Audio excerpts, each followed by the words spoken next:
শেষ পর্যন্ত সামাজিক যোগাযোগ মাধ্যমকেই আবারও নিজের অবসর ঘোষণার জন্য বেছে নিলেন সাবেক অধিনায়ক তামিম ইকবাল।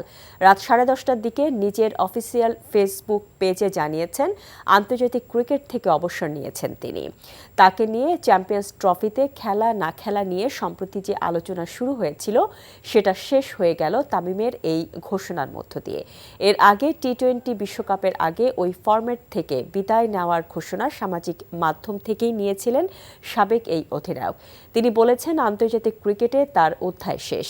তাকে দলে নেওয়ার ব্যাপারে অধিনায়ক নাজমুল হোসেন শান্ত ও নির্বাচকরা আন্তরিক ছিলেন বলে পোস্টে উল্লেখ করেন তামিম। গত ওয়ানডে বিশ্বকাপে তার সঙ্গে যা হয়েছে সেটা ক্রিকেটীয় কারণে ছিল না বলেও তিনি জানান। নিজের ছেলে সন্তানের চাওয়া সত্ত্বেও এই অবসরের সিদ্ধান্ত তাকে অনেক কারণেই নিতে হয়েছে বলেও তামিম জানান।